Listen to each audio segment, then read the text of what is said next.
Hi everybody, today we're going to begin mapping out our mural squares. To begin, you will go to the middle table, look through all the different boxes, pick a little colorful square that's interesting to you. Each of us are going to basically be completing one little piece of a bigger puzzle, and our goal will be to enlarge it onto our white square as close as we can to the actual color square.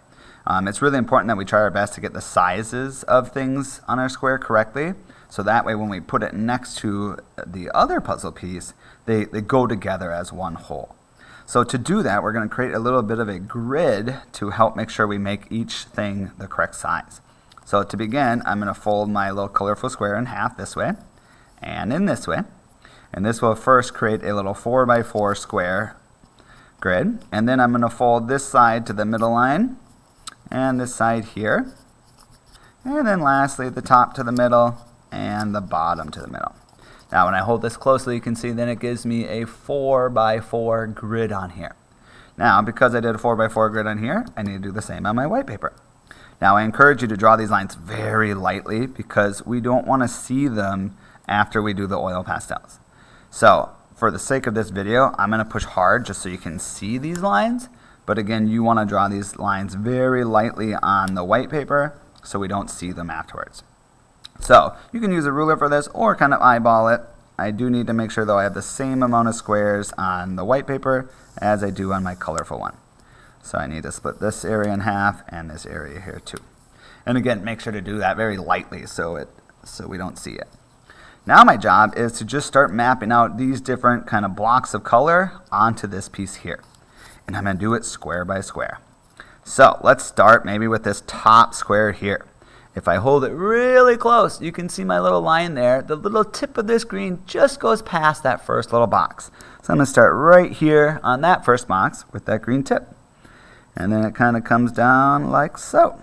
So see, I just matched that line right there. Now if I go to my next square, you can see it almost goes to that corner there too. So I'm going to go about right here. It has kind of this weird little spike there, just like so. Okay, let's go over now maybe to this square. So you can see I got a little bit of red in here that comes down to the bottom, almost fills up that whole bottom space though, that red. So I'll come up here, right about here I start doing that rounded part. It goes down there, comes up, back down, and like so. Now we'll go to the next piece, it has that little bit of red that comes up, comes down.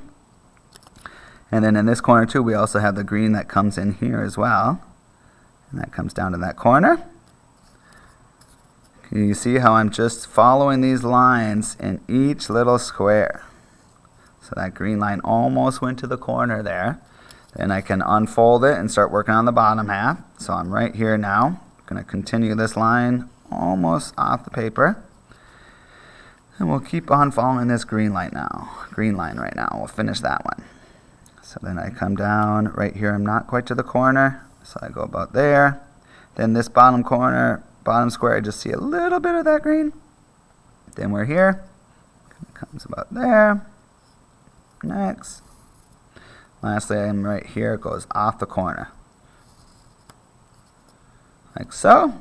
And then up here, I didn't draw the top of that line, it goes like that. Alright, so now let's work on this part of it here. I'm right there, I can just see a little bit of that line in there. Then this one comes in here, almost down to the corner. It's up just a little bit, and then I connect to there.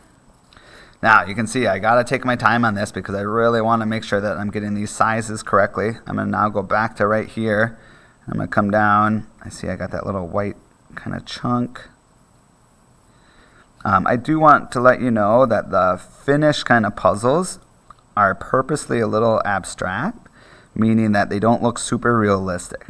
So especially when it comes to our coloring, we want to try our best to match these colors, but because they're abstract puzzles, we'll have a little bit of wiggle room with that if we're not perfect. But we want to challenge ourselves to really look at these things closely to not only get the correct sizing, but also the colors. So now I can see I just got a few little extra details in the very corners. I just want to kind of map those out too a little bit. This one starts there, goes all the way up to that corner.